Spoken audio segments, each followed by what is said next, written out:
दोस्तों ये न्यूज़ है, अगर मैं बताया जाऊँ तो आप लोगों को दिखाना ही चाहूँगा बहुत एक इंपॉर्टेंट चीज़, तो आप लोगों को समझ में आ जाएगा। तो आप लोग यहाँ पे सबसे पहले देख सकते हो। दोस्तों वापस ये न्यूज़ है आपके सामने ओपन कर दिया। ये है इंडिया एंड चाइना से रिलेटेड। यस दोस्तों, इंडिया एंड चाइना की जो हम लोगों को यहाँ पे फाइटिंग देखने को मिल रही है। एंड इस वक्त अगर हम लोग बात करें तो इंडिया बहुत ही ज़्यादा एग्रेसिवली यहाँ पे खेल रहा है। एंड ऑब्वियसली हम लोगों को एग्रेसिवली खेलना पड़ेगा। एंड उसी के चलते यहाँ पे और एक दमदार न्यूज़ हम लोग को सुनाई देखने को मिल सकती है। आप सभी लोगों को पता है, इससे पहले अगर हम लोग देखें तो एफडीआई के बहुत सारे नियम बदलाव किए गए हैं। उसी के साथ साथ हमारे जो देश के साथ जितने भी बॉर्डर्स लगे हुए हैं, उन कंट्रीज को अगर इधर निवेश करना है, इन्वेस्टमेंट निकालना है, तो भी सरकार से यहाँ पे बातचीत करनी पड़ेगी, परमिशन भी लेनी पड़ेगी। ऐसे भी क्लॉज यहाँ पे डाले गए थे। मतलब सारा जो टारगेट है वो चाइना की ओर है। उसी के साथ साथ अगर हम लोग यहाँ पे देखे जाए तो जो टीवी सेट्स इंपोर्ट किए जाते थे उनके ऊपर भी पहले मतलब रिस्ट्रिक्शन कोई नहीं था, वो भी डाल दिया गया। उसके बाद अभी हाल ही में हम लोगों ने देखा था तो और एक नई न्यूज थी, वो थी एसी से रिलेटेड, राइट। कि वहां पे जो बाहर के जो एसीज हम लोगों को यहाँ पे देखने को मिल रहे थे, वहां पे भी हम लोगों को अभी इंपोर्ट बंद होते हुए देखने को मिलेगा। सो दोस्तों और एक न्यूज अभी यहाँ पे सामने आ सकती है, सरकार और एक चाइना के ऊपर अटैक करने के लिए तैयार है। सो दोस्तों जैसे मैंने आप लोगों को वीडियो के शुरुआत में ही कहा कि अभी तक ये कंफर्मेशन वाली बात नहीं है, क्योंकि मैं आप लोगों को बताना चाहूंगा फाइनल डिसीजन यहाँ पे वित्त मंत्रालय मतलब फाइनेंस मिनिस्ट्री अभी भी लेना बाकी है। सो ये न्यूज किससे रिलेटेड है दोस्तों, तो वापस सेम जो चीजें बाहरी दुनिया से आती है। एंड कौन सी दोस्तों यहाँ पे जो चीज है दोस्तों, दोस्तों जैसे मैंने आप लोगों को कहा कि यहाँ पे जो बाहरी दुनिया से जो इंपोर्ट किया जाता है, कौन सी चीज, तो फ्लोरोलास्टमर्स। यस दोस्तों, इंपोर्टेड फ्लोरोलास्टमर्स। शायद से आप लोगों ने ये टर्म पहली बार सुना होगा, तो जरूर आप लोग गूगल करके भी देख लेना, आप लोगों को समझ में आएगा। यूजुअली सिर्फ इतना बताने का मकसद ये है दोस्तों कि जितना हो सके जो भी चीज चाइना से इंडिया आती है उसके ऊपर अभी यहाँ पे सरकार बहुत ही स्ट्रिक्ट हम लोगों को देखने को मिल रही है। एंड जैसे इंपोर्टेड फ्लोरोलास्टमर्स की अगर हम लोग बात करें, जो कि बाहरी दुनिया से हमारे इंडिया में मतलब आ जाता है बाहरी देशों से, सो उसके ऊपर ड्यूटी लगाने का सुझाव यहाँ पे रखा गया है। ड्यूटी लगाने का मतलब इससे पहले भी मैं बता चुका हूँ कि कोई चीज अगर यहाँ पे 100 रुपए में इंडिया वाले बिकते हैं, वही चाइना वाले 80 रुपए में बेच देते हैं। अगर बाहरी दुनिया से जो चीज यहाँ पे आ रही है उसके ऊपर अगर ड्यूटी बढ़ा दी जाएगी, एंड ड्यूटी बढ़ाने का टाइम दोस्तों मैं बताना चाहूंगा लगभग 5 साल का इतना बड़ा टाइम यहाँ पे फिलहाल बताया गया है। सो बाहरी दुनिया से अगर कोई भी चीज आती है उसके ऊपर अगर ड्यूटी लगा दी जाएगी तो उसका प्राइस 80 पे वो बेच नहीं पाएंगे, ज्यादा हो जाएगा, फॉर एग्जांपल 110 हो जाएगा। सो ऑटोमेटिकली हमारी जो 100 रुपए पे मिलने वाली डोमेस्टिक जो प्रोडक्ट है यहाँ पे, वो यहाँ पे हम लोगों को सस्ता देखने को मिल जाएगा। एंड ऑटोमेटिकली बायर्स ये 100 रुपीज वाली चीज खरीदना शुरू कर देंगे। सो इस टाइप का यहाँ पे टैक्टिक्स हम लोगों को यहाँ पे देखने को मिल रहा है। इससे पहले भी मैंने आप लोगों को बताया था कि चाहे कितना भी हम लोगों का झगड़ा मतलब इंडिया वालों का चाइना से हो, बांग्लादेश से हो, पाकिस्तान से हो, किसी भी कंट्री के साथ हो, हम लोग ट्रेड कंप्लीटली बंद नहीं कर सकते, ये अगेंस्ट है। हाँ, अगर आप चाहो तो टैरिफ बढ़ा सकते हो, ड्यूटीज लगा सकते हो, कंट्री के जो सिटीजन है उनके पास अधिकार है कि वो बाइकआउट कर सकते हैं, बट सरकार ऐसी चीज नहीं कर सकती। सो यही चीज अभी हम लोग को देखने को मिल रही है कि सरकार जितना हो सके एग्रेसिवली इन कंपनीज के ऊपर यहाँ पे अटैक करने की कोशिश कर रही है। मतलब जो भी बाहरी देश से जो माल यहाँ पे आएगा वो महंगा देखने को मिलेगा। सो ऑटोमेटिकली जो हमारे देश के जो माल है वो ऑटोमेटिकली यहाँ पे सस्ता होके उसी को ज्यादा डिमांड यहाँ पे मिल सकता है। सो दोस्तों ये थी आज की जबरदस्त न्यूज। एंड इसी के चलते मैं आप लोगों को बताना चाहूंगा, थोड़ा सा टेक्निकल टर्म यहाँ पे हो सकता है। मतलब पहले जो ड्यूटी यहाँ पे लगाई जाती थी वो लगाई जाती थी $1.04 kg। यस दोस्तों, $1.04 kg, जो कि अभी घट मतलब हटाकर $8.86 kg, मतलब इतना हायर लेवल का यहाँ पे बढ़ाने का प्लान कर रहे हैं। सो हम लोग डायरेक्टली कह सकते हैं कि इतने जबरदस्त यहाँ पे ड्यूटी लगने के बाद उनका जो फाइनल प्रोडक्ट रहेगा, फिनिश गुड रहेगा, वो इतना कॉस्टली हो जाएगा कि शायद से यहाँ पे बहुत ही कम बायर उस कंपनी के प्रोडक्ट की ओर जा सके। सो ओवरऑल यही कहना चाहूंगा कि इंडिया एंड चाइना का ये जो सारे सिचुएशन हम लोगों को इससे पहले भी देखने को मिल रहा है, तो उसी के चलते और एक न्यूज अभी हम लोगों को यहाँ पे देखने को मिली है। इसलिए मैंने आप लोगों को कहा था, बहुत सारे लोगों ने कमेंट सेक्शन में भी बताई थी चीजें कि कौन सी चीजें हम लोग चाइना से इंपोर्ट करवाते हैं, या फिर ऐसी कौन सी चीजें जो बाहरी दुनिया से इंडिया में आती है। ऐसी चीजों से रिलेटेड आप चाहो तो लिस्ट बना सकते हो। एंड उनके ऑल्टरनेटिव शेयर्स मतलब डोमेस्टिक मार्केट के जो शेयर्स है, इंडियन मार्केट की जो कंपनी है, उनको अगर आप लोग सर्च करते हो तो शायद से आप लोग सबके आगे एक स्टेप अहेड रह सकते हो। सो फाइनली वापस हम लोग को इसी टाइप की न्यूज यहाँ पे देखने को मिली है। सो मुझे पता है बहुत सारे लोग यही बोलेंगे, सर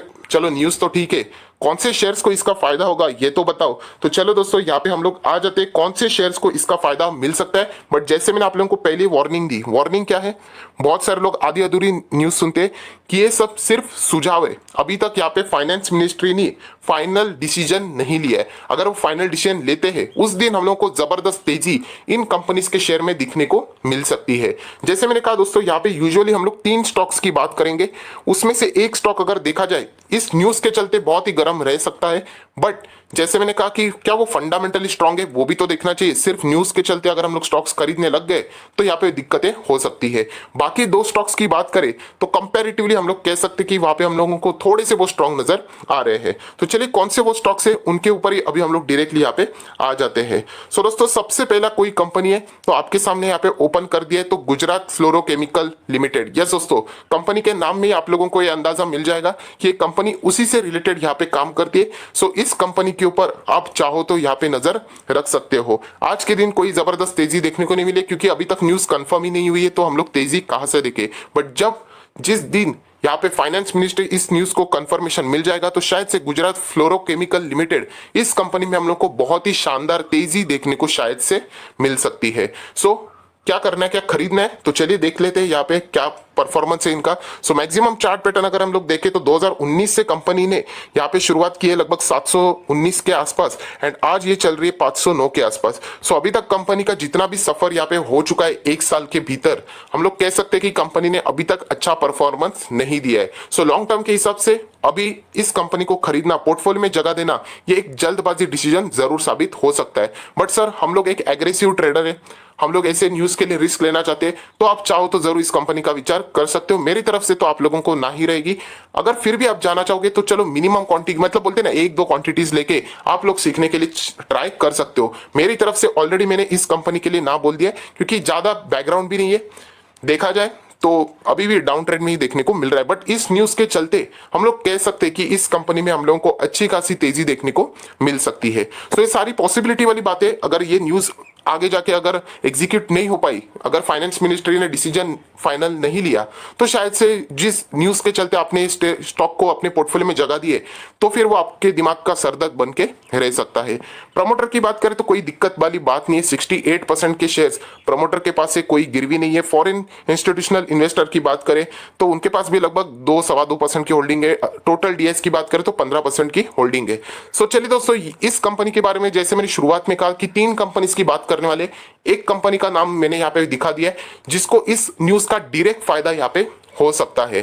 तो चलिए ये तो हो गया। अभी आ जाते हैं दूसरे कंपनी के ऊपर जो कि मैं कह सकता हूं कि यहाँ पे कंपैरेटिवली यहाँ पे हम लोगों को अच्छा खासा देखने को मिल सकता है। एंड दोस्तों उस कंपनी का नाम आपके सामने ओपन कर दिया है, नवीन फ्लोरिन इंटरनेशनल लिमिटेड। यस, इस कंपनी के ऊपर आप चाहो तो नजर रख सकते हो। इसके पहले मैं ऑलरेडी वीडियो बहुत बार बना चुका हूं। इस कंपनी के शेयर मेरे पोर्टफोलियो में, केमिकल सेक्टर का एक मेरा फेवरेट स्टॉक है। बट दोस्तों एक बात जरूर है कि ये रिस्की स्टॉक है। यस, ये कोई लार्ज कैप कैटेगरी में नहीं है, ये मिड कैप वाला स्टॉक है। एंड मिड कैप वाले स्टॉक कैसे रहते हैं ये आप सभी लोगों को अच्छी तरीके से जरूर पता है। बट स्टिल अगर आप चाहो तो इस कंपनी के ऊपर नजर रख सकते हो। ये कंपनी मेरे पास बहुत ही पुराने समय से है। जैसे कि मैंने आप लोगों को बताया था कि IRCTC जब बहुत ही ज्यादा फेमस हो रहा था तभी मैंने वीडियो बनाया था कि IRCTC छोड़ो, इस कंपनी के ऊपर भी नजर रखो जो कि एक बहुत ही फंडामेंटल स्ट्रॉन्ग कंपनी है। सो लगभग वहां से 1300 से आज ये 2000 तक यहाँ पे आ चुका है। लॉन्ग टर्म की जर्नी का चार्ट पैटर्न देखे तो आप इजीली रिलेट कर पाओगे कि कंपनी में कितनी भयंकर तेजी है। एंड केमिकल सेक्टर मुझे बताने की जरूरत नहीं कि फिलहाल के कुछ सेक्टर में से ये वही सेक्टर है जो कि जबरदस्त परफॉर्मेंस दे रहा है। सो नवीन फ्लोरिन इंटरनेशनल लिमिटेड को भी इसका फायदा डायरेक्टली ना इनडायरेक्टली जरूर हो सकता है। इसके ऊपर आप लोगों ने भी इस कंपनी को अपने वॉच लिस्ट में जरूर ऐड कर लेना चाहिए। मैंने 2 से 3 बार रिपीट किया, बट मुझे चीजें रिपीट करना इसलिए जरूरी लगता है क्योंकि बहुत सारे लोग ध्यान से मेरी बातों को सुनते नहीं है। ये जो सारी बातें मैं आप लोगों को बता रहा हूं कि चाइना के ऊपर और एक अटैक इस तरीके से हो सकता है, अभी तक फाइनल मंजूरी फाइनेंस मिनिस्ट्री से नहीं मिली है। बट अगर मिल जाएगी तो शायद से नवीन फ्लोरिन इंटरनेशनल लिमिटेड कंपनी के साथ साथ गुजरात फ्लोरो को भी बहुत ही शानदार यहाँ पे एक अच्छा फायदा हो जाएगा। और दोस्तों इस कंपनी के बाद अगर और एक कोई कंपनी है तो ऑब्वियसली इस कंपनी के ऊपर भी नजर रखना है जिसका नाम है अंबर एंटरप्राइजेस लिमिटेड। यस दोस्तों, ये ऑलरेडी मैंने आप लोगों को बता दिया था कि ये कंपनी जबरदस्त मतलब मिड कैप वाली कंपनी है। जैसे कि बहुत सारे लोग नीचे कमेंट सेक्शन में जो कमेंट्स लिखते हैं वो बिल्कुल सही लिखते हैं कि प्रमोटर की होल्डिंग कम है, रिस्की स्टॉक लगता है। देखिए दोस्तों, मैंने इससे पहले भी आप लोगों को एक फॉर्मूला बताया, जबरदस्त फॉर्मूला है वो। जब आप लोगों को कोई स्टॉक अच्छा लगता है बट वो बहुत ज्यादा रिस्की भी लगता है, तो आप लोगों ने छोटे क्वांटिटी के साथ शुरुआत करनी चाहिए, वरना हम लोग हमेशा ऑडियंस बनकर ही रह जाएंगे कि हम लोग कभी डिसीजन नहीं ले पाएंगे। आपका सवाल एकदम मतलब जो कमेंट लिखा था बिल्कुल सही है कि प्रमोटर की होल्डिंग घट रही है, रिस्क बहुत ज्यादा लगती है, इसमें भी लगती है, डिक्सन टेक्नोलॉजी में भी लगती है, कभी भी हम लोग फंस सकते हैं। बट जैसे मैंने कहा कि अगर आप लोग प्रॉपर स्टॉप लॉस रख लोगे, अगर आप चाहते हो तो आप लोग जरूर इसी तरीके का भी फायदा उठा सकते हो। देखा जाता है कि आज सेंसेक्स 40,000 है, इसलिए बाय नहीं कर रहे क्योंकि ये बहुत ही ज्यादा महंगा लग रहा है। एंड बीच में मार्केट जब 7,600 तक भी आया था तो और गिरेगा, इसीलिए भी बहुत सारे लोगों ने बाइंग नहीं किए। दोनों इसमें वो बाय ही नहीं कर रहे। एंड आप देख सकते हो कि हमेशा वो ऑडियंस बने रहते हैं। सो जितना हो सके मिनिमम क्वांटिटी, अभी देख लेना मार्केट बहुत ही हाई लेवल पे है, डर जरूर लगता है कि एक छोटी नेगेटिव न्यूज मार्केट को गिरा जरूर सकती है। सो आप लोगों ने वॉरेन बफे का जो पिरामिड वाला फॉर्मूला है वैसे ये पिरामिड रहता है कि आप लोगों ने छोटा इन्वेस्टमेंट करना चाहिए, उसके बाद अगर वो गिरता है तो और बड़ा और बड़ा एंड और बड़ा। तो इस टाइप का अगर आप लोग इन्वेस्टमेंट करते हो तो डेफिनेटली आप लोग धीमे धीमे करके आगे जरूर बढ़ोगे। सो दोस्तों, ये 3 स्टॉक्स थे जैसे मैंने कहा कि इनको फायदा फ्यूचर में हो सकता है, तो जरूर आप इनके ऊपर चाहो तो नजर यहाँ पे रख सकते हो। आप लोगों ने देखा होगा दोस्तों, बीच में मैंने एक न्यूज बनाई थी पीएसयू बैंक से रिलेटेड। मैंने क्या कहा था कि पीएसयू बैंक में पूंजी डाली जा सकती है। आज राउटर्स का रिपोर्ट देख लेना, उन्होंने यहाँ पे न्यूज वो कंफर्म मतलब उन्होंने वो बोलती है कि सरकार यहाँ पे पीएसयू बैंक में पूंजी डाल सकते हैं। हालांकि उन्होंने टाइम नहीं बताया, बट मैं भी आप लोगों को टाइम बता दिया हूं ऑलरेडी कि Q2 के रिजल्ट के बाद वो यहाँ पे ये सारा खेल करने वाले हैं। सो आज ही न्यूज चैनल के ऊपर भी वो न्यूज हम लोग को देखने फ्लैश होती है देखने को मिली, जो कि मैंने आप लोगों को 3 से 4 दिन पहले ही बता दी कि ऐसी न्यूज आने वाली जिसके चलते पीएसयू बैंक में तेजी आएगी, बट आप लोगों ने फंसना नहीं है। सो ऐसी ये न्यूज है दोस्तों जो कि मैं ऑलरेडी आप लोगों को यहाँ पे बता रहा हूँ, जो कि आप लोग यहाँ पे देख सकते हो। सो आया आशा करता हूं दोस्तों वापस आप लोगों को एक ऐसी न्यूज में सबसे पहले दे रहा हूं। एंड जैसे मैंने आप लोगों को बताया ये न्यूज आपको किधर मिलेगी नहीं, क्योंकि अभी तक कंफर्म ही नहीं है, तो कहां से मिलेगी? टेलीग्राम्स के ऊपर, बाकी चैनल्स के ऊपर न्यूज कैसे आ जाती है? कॉपी पेस्ट करके आ जाती है, किसी वेबसाइट के ऊपर रहती है तो वो कॉपी पेस्ट करके आपको दिखा देते। बट ये न्यूज आप लोगों को कुछ टाइम्स के बाद देखने को मिलेगी, तब ये आपके सामने यहाँ पे आ जाएगी। बट पहले मैंने आप लोगों को यहाँ पे बता दिया कि ऐसी पॉसिबिलिटी वाली चीजें जिसके रिलेटेड आप लोगों ने इनके ऊपर नजर जरूर रख लेनी चाहिए। सो आया आशा करता हूं दोस्तों आपको अगर वीडियो अच्छा लगे तो जरूर लाइक करना, दोस्तों के साथ शेयर करना, तो उनको भी एक खबरें सबसे पहले यहाँ पे पता चल जाए। So that's it, thank you very much दोस्तों, we will be meeting our next video. तब तक के लिए बाय बाय।